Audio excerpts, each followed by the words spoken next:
The palace seemed peaceful at first that morning. The corridors glimmered with crystal light, and the servants moved quietly, avoiding the sharp gaze of the guards. But beneath the surface, tension simmered like water about to boil.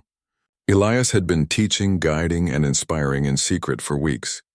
What began as small whispered conversations among the servants had grown into careful planning. Resistance was in the air, though no one dared speak it aloud to the higher ranks. Elias moved through the hidden corridors, noting the schedules of the guards, the placement of cameras, and the weak points in the palace's defenses. Each observation was precise, measured, and deliberate. He did not act recklessly. He understood that a single mistake could cost lives, and yet he felt a growing confidence in the quiet determination of the people around him. They had begun to trust him. They had begun to hope. Serenia followed him in the shadows, careful not to be seen. She had begun to realize that the empire she had always known, with its rigid hierarchy and strict obedience, was vulnerable. She had also begun to realize something else. Her fascination with Elias was no longer simple curiosity. She admired him for his courage, his cleverness, and the way he refused to bend. She admired the fire he carried, the human spirit that refused to be extinguished even in chains. The first spark of rebellion came during the midday procession, when a group of servants carrying trays of food was deliberately slowed. Guards noticed immediately, frowning and shouting orders. But the delay was small, barely noticeable to most of the nobles. Only those involved in Elias knew that it was a test. Elias stood at a corner watching intently. When a guard approached a young servant who had stumbled slightly, Elias stepped forward, his voice calm but commanding. "Let them pass. There is no need for violence here." The guard hesitated, unsure of what to do.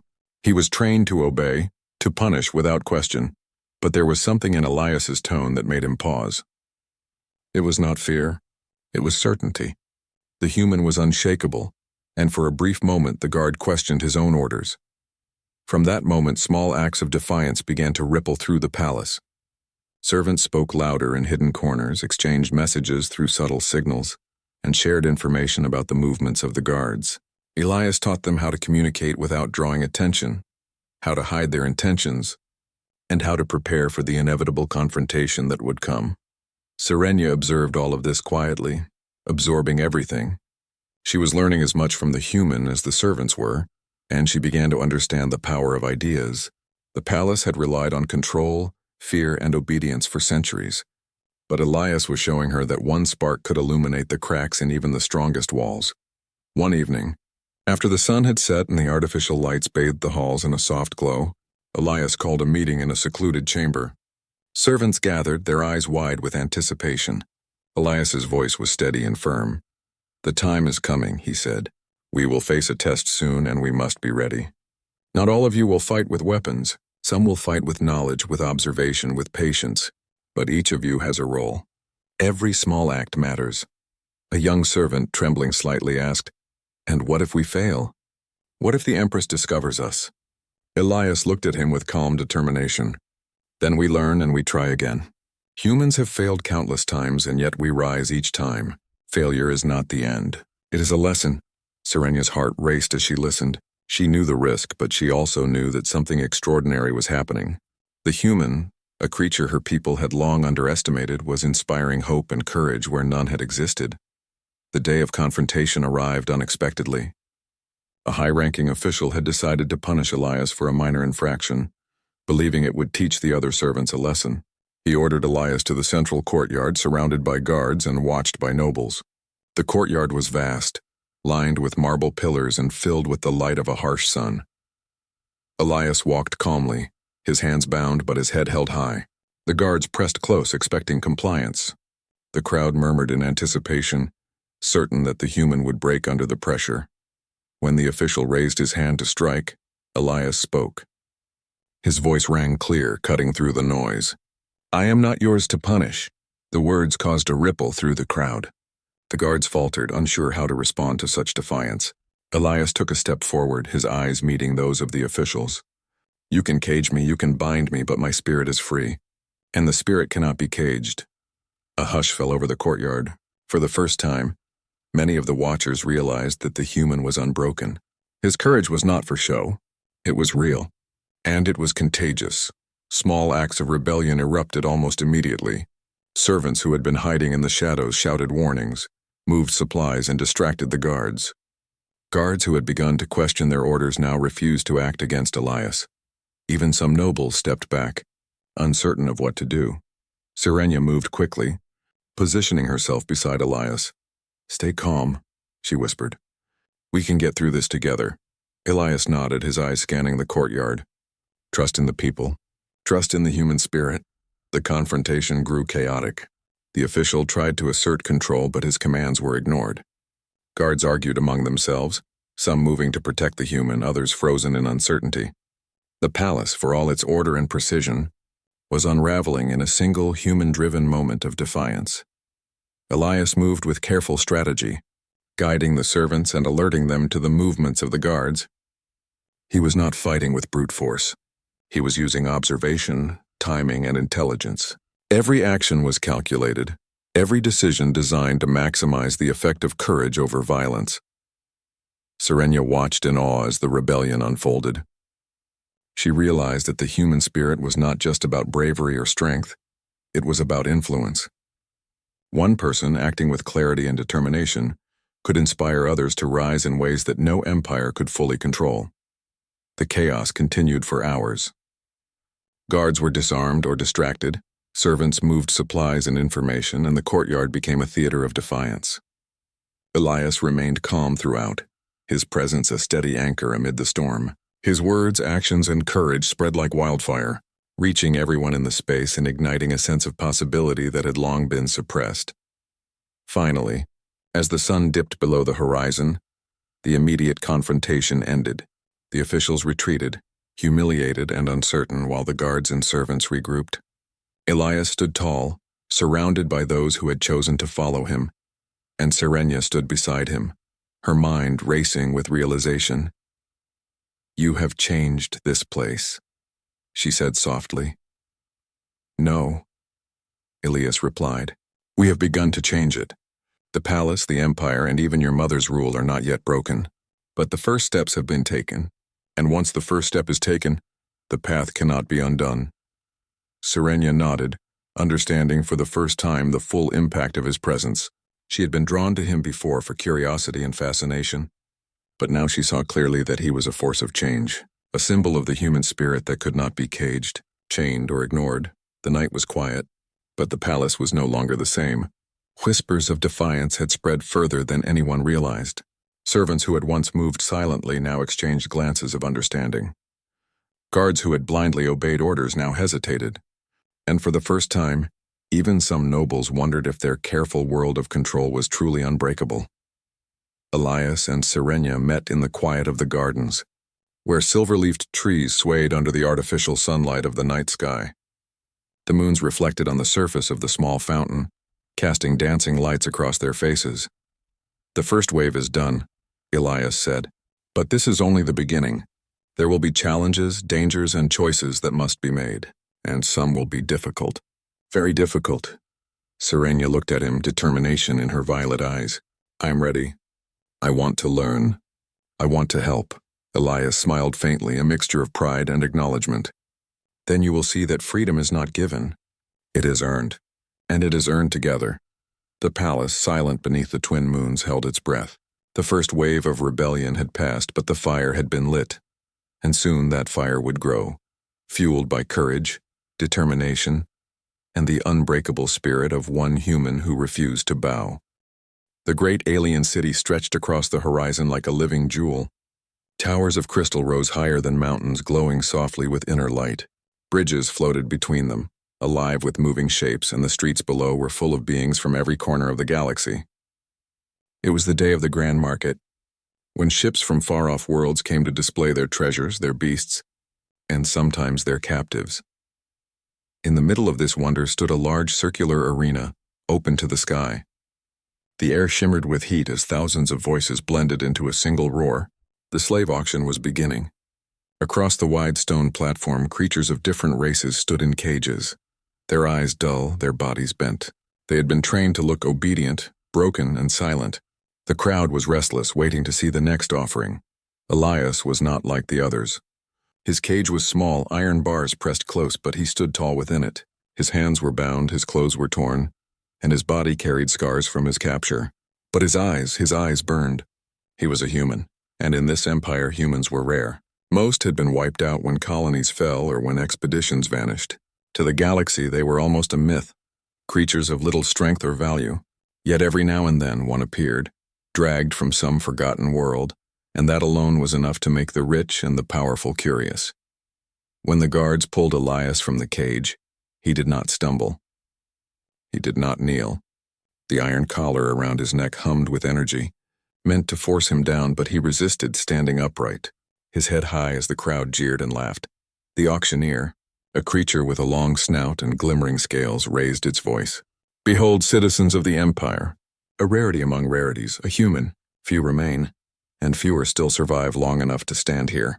This one is strong, defiant, unbroken. His kind are clever, dangerous, but with the right hand." A valuable servant, gasps echoed. Whispers filled the stands. Some laughed, thinking him weak. Others studied him as if he were a puzzle. Elias felt their eyes, but he looked at none of them. He stared instead at the sky above, a sky so strange compared to his lost home, and he told himself he would not kneel. Among the watchers sat Princess Serenia. She was young, not yet hardened by the cruel politics of her people. Her skin shimmered like pearl, her hair fell in silver waves, and her eyes glowed with a soft violet light. She had seen many slaves displayed before, creatures from across the stars, yet none had stirred her interest. They all looked the same to her, broken, empty, too willing to obey. But when her gaze fell upon Elias, something shifted. He was different. There was no fear in his stance, no surrender in his eyes. Even chained, he looked more free than the others who stood without bonds. She leaned forward, her breath caught. "Mother," she whispered. Beside her sat the Empress Kaelira, a figure of power and majesty. Her robe shimmered with woven light. Her crown pulsed faintly with energy, and her expression was one of calm command. The Empress had seen centuries of such markets. Nothing surprised her anymore. She looked at her daughter with mild curiosity. "Mother," Serenia said again, louder this time, "I want that one." The Empress's gaze moved to the human on the platform. She studied him in silence. "That creature?" "Yes, buy this human for me, Mother," Serenia said. Her voice carried the eagerness of someone who rarely asked for anything. The Empress raised an eyebrow. "He is defiant. He will not serve easily. You will tire of him quickly." But Serenia shook her head. "He is different. The others look empty. This one does not. I want him." For a long moment, the Empress said nothing. Then slowly she lifted her hand. The auctioneer stopped, bowed deeply, and pointed toward the Empress's box. The crowd gasped again, for few dared to bid against the ruler herself. The auction ended before it had begun. The human was purchased. Guards dragged Elias from the platform. He did not struggle, though his eyes flicked upward, locking for the briefest moment with Serenia's. She felt her heart jolt, as though the look itself carried weight. Later, within the grand palace of the Empire, Elias was brought to Serenia's chambers. The halls were endless, lined with statues and glowing murals, and servants bowed low as the guards passed. Elias kept his head high, refusing to lower his gaze even when pushed. When he was finally thrown before Serenia, she dismissed the guards with a wave. They hesitated, then obeyed, leaving the chamber silent. For a moment she simply studied him. The human was taller than most of her attendants, his body lean but strong. His face carried the marks of hardship, yet it was his eyes that caught her most. There was no submission there, only fire. "You are mine now," she said softly, testing the words. Elias looked at her. His voice was rough but steady. "No one owns me." The boldness of the reply shocked her. Slaves never spoke like that. She felt a thrill of surprise and a flicker of unease. "You wear my mother's mark," she said, nodding at the collar. "That means you belong here." Elias straightened, even with the collar tight against his neck. "A collar doesn't change what I am. You may cage me, you may chain me, but I will never belong to you." Serenia's lips parted in astonishment. No one had ever dared to speak so to her. She should have been angry, should have punished him, but instead she felt intrigued. "Why do you resist?" she asked. "The others obey. They find peace in obedience. Why do you fight?" Elias's answer was simple. "Because I am human, and humans do not bow." Those words echoed in the chamber, and though Serenia did not fully understand them, she felt their weight. Something within her stirred, a curiosity stronger than before. That night, when Elias was taken to the quarters prepared for him, Serenia could not sleep. She thought of his eyes, his words, and the strange feeling they left behind. Her mother had warned her he would be troublesome, but trouble had never seemed so fascinating. In the days that followed, the palace whispered of the human slave who did not kneel. Servants gossiped, guards laughed, and nobles frowned, wondering why the princess kept such a dangerous creature close. The empress watched with silent amusement, waiting for the moment when her daughter's interest would fade. Elias was not treated like other slaves in the palace. Most of them lived with bowed heads, silent lips, and quick movements meant only to please. They had forgotten the idea of choice, and they lived like shadows passing through grand halls of crystal and light. But Elias did not move like a shadow. Even in chains, he carried himself upright, every step deliberate, as though daring the walls themselves to cage him. The servants noticed first. When Elias passed, they whispered. He did not lower his eyes before nobles. He did not rush when ordered. He stood straight, and when guards pushed him, he did not stumble. The collar around his neck glowed faintly, meant to crush his spirit, but it did not bend him. Word spread like fire in dry fields. The human would not bow. Princess Serenia found herself drawn to him again and again. At first she told herself it was only curiosity. He was strange, after all. Unlike the hundreds of slaves she had seen since childhood, they were silent. He was bold. They were broken. He was whole. But the more she saw, the less she could convince herself it was only curiosity. Something deeper stirred in her whenever Elias stood before her, unafraid of punishment. She visited him often in the chamber where he was kept. The chamber was large, filled with silken curtains, glowing stones that lit the walls, and soft couches. But Elias always ignored such things. He would stand by the window, looking at the alien sky as if he could see through it, beyond the stars, to a world that no longer existed for him. One evening, she entered quietly, hoping to catch him off guard. Yet without turning, Elias said, "You come to watch me again?" She froze, then smiled faintly. "Do you always know when I am here?" "I know the sound of your steps," he replied, still gazing at the stars. "And even if I did not, I would feel it." "You are curious about me. You do not hide it well." Serenia moved closer. "Is that strange?" "You are not like the others." At last he turned, his eyes sharp but calm. "Not strange. Dangerous, maybe. Curiosity is how cages break." She tilted her head. "You call this a cage? My chamber is filled with beauty, comfort, luxury. Many slaves would beg to be here." "Then let them have it," Elias said. "To me, a golden cage is still a cage. The chains may shine, but they are chains all the same." The words unsettled her. She had never thought of her world in such a way. To her, the palace was home, the throne her family's gift, the empire her birthright. But when Elias spoke, she felt a thin crack forming in those truths, as though there was something she had never noticed. "Tell me," she said softly. "Why do you fight so hard? You could live in peace if you obeyed. The others do. They survive." Elias's voice grew firm. "Survival without freedom is not life. You ask why I fight. Because my spirit is not yours to own. Because no one can command my heart.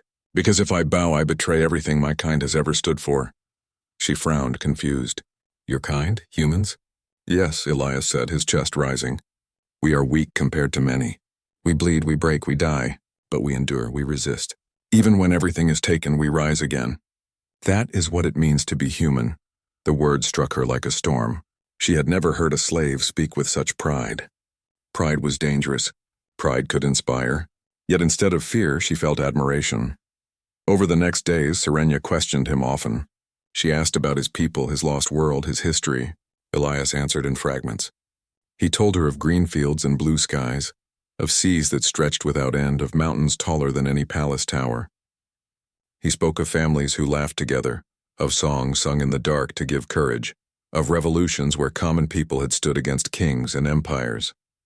Serenia listened in silence, her violet eyes wide.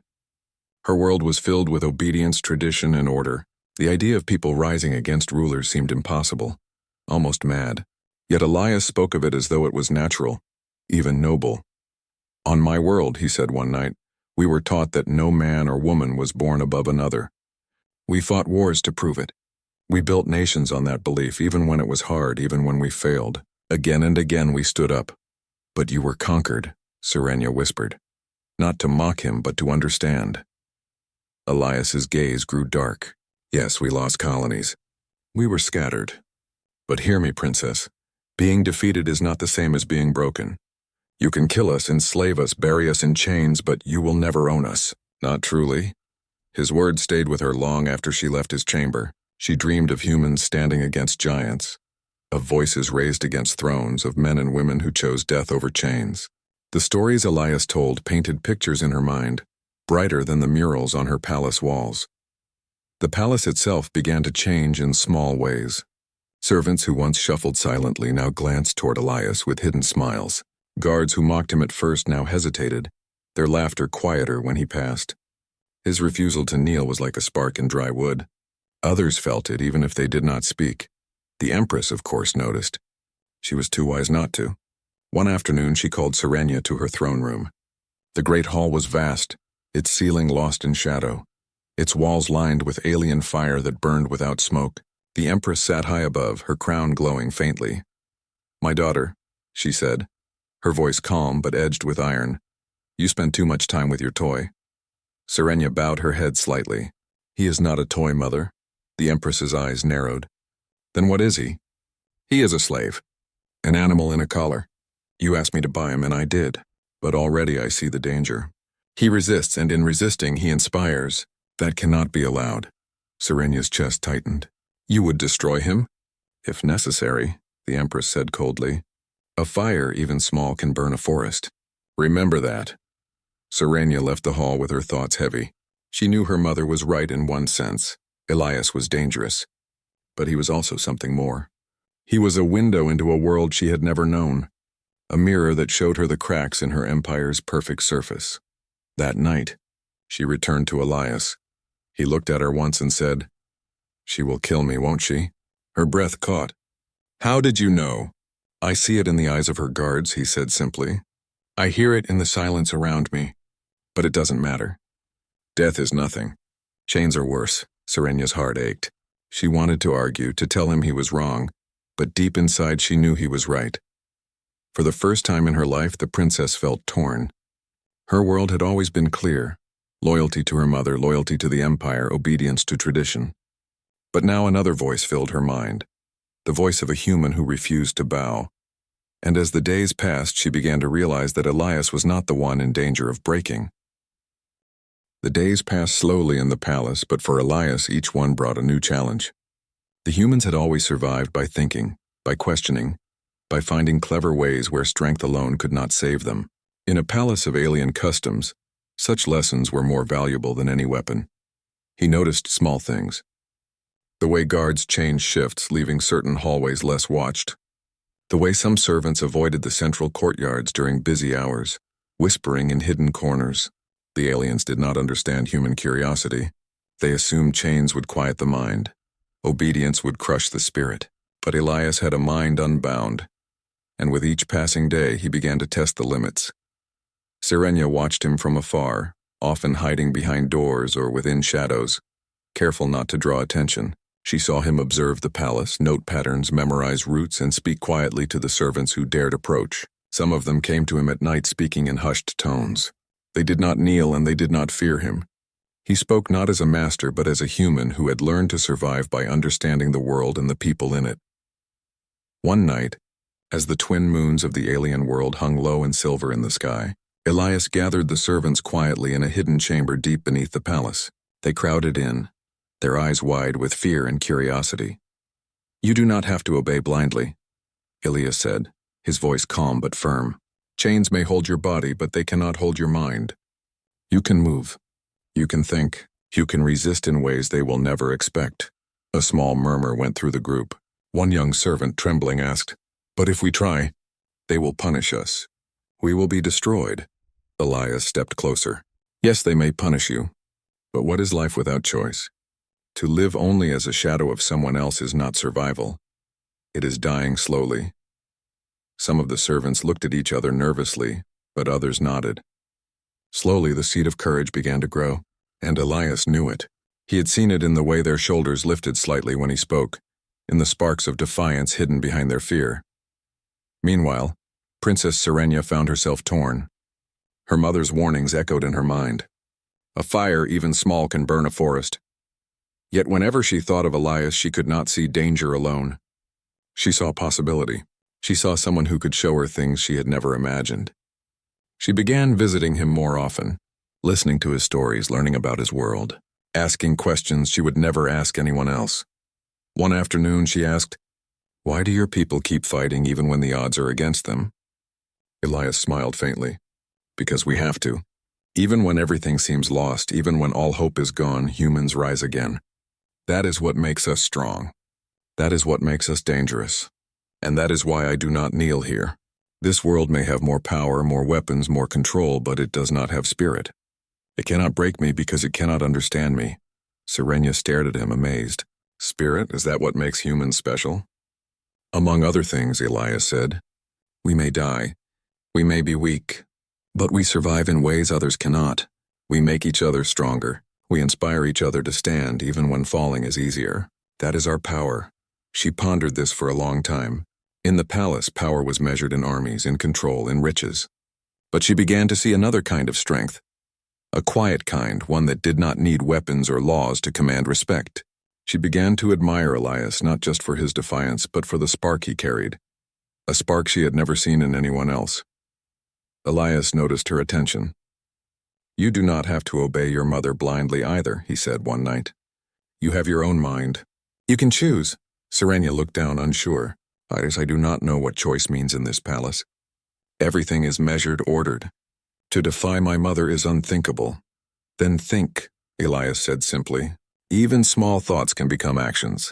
Even one step can begin a journey. You will learn to walk your own path, just as we humans have done for millennia." In the weeks that followed, the palace began to feel different. Not outwardly, not immediately visible, but subtly, small changes appeared. Servants began to speak softly to each other, exchanging glances that suggested understanding. Guards hesitated before acting harshly, unsure of what the human would do. Even some nobles whispered quietly about the human who refused to kneel. One day the empress summoned Serenia to her private chambers. The princess entered cautiously, bowing as required. The empress's eyes glimmered with cold amusement. "You continue to waste your attention on that human," she said. "Do you not understand he is dangerous? He is not yours. He does not belong to this world. You are playing with fire, child, and fire burns all who come close." Serenia met her mother's gaze without fear. "He is not dangerous. He is different. I have never met anyone like him. I have never felt anything like what he shows me. He is alive in ways our people have forgotten." The empress's lips tightened. Alive does not mean safe. You may admire him now, but soon his influence will grow. Already the servants watch him. Already the guards hesitate. A single spark can start a fire that cannot be controlled. You will bring chaos if you continue to encourage him. Serenia hesitated, then said, "Or perhaps he is showing me a world that has been hidden. Perhaps he is teaching me something I should have learned long ago." The empress rose, towering over her daughter. "Careful, Serenia. I have ruled this empire for decades. I know the ways of power. This human is a curiosity, nothing more. Do not mistake curiosity for wisdom. Do not mistake defiance for strength." Serenia left the chamber in silence. She knew her mother was right in one sense. Elias was dangerous not just to himself, but to the delicate order of the palace. Yet she could not stop thinking about him, about what he represented and about the spark he had lit within her. Later that night, she returned to his chambers. Elias was waiting, seated quietly by the window. The moons cast silver light across his face, highlighting the scars and marks of survival. He looked up and smiled faintly. "They are talking about me," he said. "The empress and her court. They are not pleased." Serenia shook her head. "They do not understand you." "No," Elias said softly. "And they never will. That is why humans survive where others fail. We are misunderstood, underestimated, and overlooked. Yet we endure. And when the time comes, we rise." She moved closer. Do you really think you can change anything here?" Elias's gaze did not waver. "Not alone. But I am not alone. Already small steps have been taken. Already others are beginning to see the truth. Chains may bind us, but ideas cannot be caged. And ideas spread faster than any army. Serenia nodded slowly, understanding dawning. She realized that the palace, which had always seemed so strong, could be shaken by the courage of a single human. Not with violence necessarily, but with spirit, with determination, with the refusal to be broken. The days grew busier. Servants continued to gather quietly around Elias, learning from him in secret. Guards began to question orders, wondering if punishment was the answer. Even Serenia found herself sneaking out more often, speaking with Elias, listening to him, learning from him. One afternoon, Elias approached her in the gardens, where the silver-leafed trees swayed under artificial sunlight. "Do you see now?" he asked. Even here, in a palace built on obedience, the smallest act of defiance can spread. Even the tiniest spark can become a flame. Serenia watched him, her heart racing. I see. I feel it. I cannot explain it, but I feel it too. I have never felt so alive." "That is the human spirit," Elias said. "It does not come from wealth or power. It comes from choice, from courage, from refusing to accept the world as it is when it could be better." She took a deep breath, feeling the weight of his words settle within her. The palace was no longer a place of certainty. It was full of possibilities, and she realized with both excitement and fear that she had begun to follow a path she could not turn back from. Elias looked at her for a long moment. "Be careful, princess. The path of freedom is not easy. It requires more than courage. It requires patience, cleverness, and sometimes sacrifice. But it is worth it. Always worth it." Serenia nodded, silently vowing that she would learn all she could from him. Not just about humans, not just about resistance, but about herself and the world she had always thought she knew. The palace seemed quiet that night, but Elias and the princess both knew it was a calm before the storm. The seeds had been planted. The small spark of defiance had begun to spread, and soon it would ignite in ways neither the Empress nor the Empire could control. The days after the first confrontation passed slowly, yet every moment felt charged with anticipation. Elias had become attuned to the heart of the Vare, and with Seraphira by his side, they maintained a careful watch over the courtyard and the crystalline structure at its center. The energy that pulsed from the heart was no longer foreign to him. He could sense its subtle rhythms, the way it flowed in patterns that mirrored life itself. But even as he grew more confident, he knew the galaxy would not forget, would not forgive, and would not remain idle for long. Seraphira moved silently beside him, her glowing eyes scanning the horizon. She no longer looked like the lonely figure who had first spoken to him among the ruins. She carried herself with renewed strength, knowing that the presence of a human soldier beside her, one who understood the heart, added weight to her position. "They will return," she said softly. "The strike team was only a probe. Others will come, and they will bring more than curiosity. They will bring intent to take what does not belong to them." Elias nodded, his mind heavy with the responsibility they now shared. "Then we need a plan," he said. "Not just to defend the heart, but to protect the truth about your people. Humanity doesn't know what's really here, and most of them won't care until it's too late." Seraphira's expression remained calm, but there was a faint edge of urgency in her voice. "Exactly. That is why we must act, Elias. We cannot hide forever, but we also cannot reveal the heart to a galaxy that would misuse it. The balance is delicate. One wrong move and centuries of secrecy and protection could be lost." The following days were spent in preparation. Elias learned more than just how to sense the energy of the heart. He learned how to manipulate it, to redirect its flow, and to use it as both shield and guide.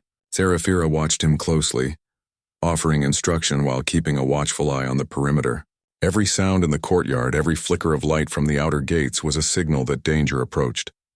It was during the fourth day that the threat arrived in full force. From the horizon, fleets of human ships descended, engines roaring and troops spilling out onto the rocky terrain. Elias could sense the difference immediately. These were not mere scouts or a strike team. They were organized, equipped with heavy weaponry and advanced scanners. They were here to take the heart regardless of consequence. Seraphira's eyes narrowed and she stepped forward, raising her hand slightly as the energy of the heart responded. Elias joined her, focusing on the flow beneath his feet, feeling it like an extension of himself. The courtyard hummed and vibrated, a living defense system waiting for the right moment. The human soldiers advanced cautiously, scanning for signs of life. They did not yet understand what they were facing, but Elias could feel their fear and determination mingling in the air. "Remember," Seraphira said quietly, "we do not destroy them. We guide them. We show them the consequences of trespassing without understanding." Elias took a deep breath and focused, feeling the currents pulse through his body, linking him to the heart. As the first soldier stepped into the courtyard, a wave of energy radiated outward. It was subtle but undeniable, shifting their balance, slowing their movements, making them hesitate. Elias could sense their confusion, their thoughts flickering between caution and aggression. He pushed the flow gently, guiding them back without harm, only creating a barrier that they could not bypass. The battle of wills continued for hours. The soldiers attempted to adapt, deploying explosives and advanced weaponry. But each attack was subtly countered by the heart's energy, guided by Elias's growing understanding. Seraphira moved alongside him, her power complementing his focus. Together they became a singular force, the ancient energy of the Vare amplified by human determination. During the chaos, Elias caught sight of the strike team leader from before, trying to move through a side entrance to reach the heart. Elias knew that man would stop at nothing to seize it. He concentrated, extending his awareness through the flow of energy, predicting the man's movements before they happened. When the soldier stepped into the courtyard, a controlled pulse of energy redirected him harmlessly, forcing him to stumble backward. Unhurt but completely off balance, Seraphira's voice rang clear and commanding. "Enough! Leave now and live to understand what you have seen." Her glowing eyes fixed on the retreating soldiers, and Elias could feel the pulse of her authority strengthening the heart, reinforcing the barrier. One by one, the soldiers withdrew, realizing that the force protecting the heart was not simply physical, but something far greater, an intelligence, a will, a purpose they could not match. As the last ship lifted off, the courtyard fell silent once more, filled only with the soft hum of the heart and the faint glimmer of energy flowing along the stone. Elias sank to the ground, exhausted but alive. His body ached and his mind was heavy with relief and disbelief. "We did it," he whispered, almost to himself. "We really did it." Seraphira stepped beside him, placing a hand gently on his shoulder. "Yes, Elias, but remember, this is only the beginning. Humanity will continue to search, to doubt, to fear what it does not understand. You have proven that courage and understanding can prevail, but the future will test us again." Elias nodded, understanding the gravity of her words. "Then we make them see, not just that the heart is here, but that your people, your legacy, is worth protecting, not destroying." Seraphira's eyes softened and she smiled faintly, the first true smile in what seemed like centuries. "Perhaps one day they will. Perhaps one day humanity will recognize the Vare not as monsters, but as guardians who sought to protect what is precious." The following weeks were spent in preparation for that day. Elias and Seraphira worked together to stabilize the heart, to create subtle defenses that could guide anyone who approached with curiosity rather than aggression. They built small messages into the energy itself, a signal that could communicate intent and discern those who sought knowledge versus those who sought power. It was a slow and meticulous process, but Elias found satisfaction in every pulse, every adjustment, every moment of understanding that passed between him and Seraphira. One evening, as the twin moons rose over the forbidden area, Elias looked around the courtyard. The ancient spires, the glowing rivers of energy, the massive crystalline heart at the center, they were no longer alien to him. They were home in a sense he had never expected to find, and beside him Seraphira moved with the calm grace of a ruler who had regained control over what was hers. A princess no longer alone. "You've changed," she said softly, her eyes glowing faintly in the moonlight. "The heart has recognized you, and so have I. You are no longer just a soldier. You are a guardian." Elias smiled faintly, feeling the weight and the honor of her words. "I never thought I would be more than a soldier," he admitted. "But this is bigger than any battle I've fought. It's about understanding, about protecting what others fear. It's about being human in a way I didn't know I could." Seraphira's smile widened slightly, and for the first time, Elias felt that centuries of isolation, fear, and misunderstanding were being bridged. "Humanity will see it someday," she said. "But until then we protect, and you will stand beside me, Elias. You will be a witness to the legacy of the Vare, and a bridge between two worlds." The days passed, and occasionally distant ships appeared on the horizon, scouts looking for what they could not fully understand. Each time Elias and Seraphira prepared, but now they were not afraid. They had learned to work together, to channel the heart's energy with precision and to guide intruders away without harm. Each encounter strengthened Elias's understanding and his bond with Seraphira, and the courtyard itself seemed to hum with approval, as though it acknowledged their efforts. One morning, as a gentle wind moved across the glowing spires, Elias realized something profound. The forbidden area was no longer a place of fear and isolation. It was a symbol of potential, of harmony between humanity and a lost civilization, and he, a single human soldier, had been given the chance to protect it, to learn from it, and to ensure that the truth of the Vare would not be lost to time and fear. Seraphira approached him, her hand resting lightly on his arm. "The galaxy is vast, Elias. There will be others who come seeking to claim what they do not understand. But now we are ready. We have proven that courage, understanding, and restraint can succeed where aggression fails. Humanity has the potential to rise to greatness not just in power but in wisdom. That is what I see in you." Elias looked at her, at the heart glowing behind her, and felt a warmth of purpose he had never known. "Then we continue," he said quietly, "until the galaxy learns, until they understand, until the legacy of your people is respected." Seraphira nodded, her eyes glowing softly. "Yes, Elias. Together we will show them that the Vare are not monsters. We will show them that humans too can rise above fear, and perhaps one day our worlds will meet in understanding, not conflict." The twin moons climbed higher in the sky, casting silver light across the courtyard. Elias felt the energy of the heart pulse beneath him, steady, alive, and patient. It was no longer a weapon nor simply a secret. It was a responsibility, a promise, and a beacon of hope. He realized that,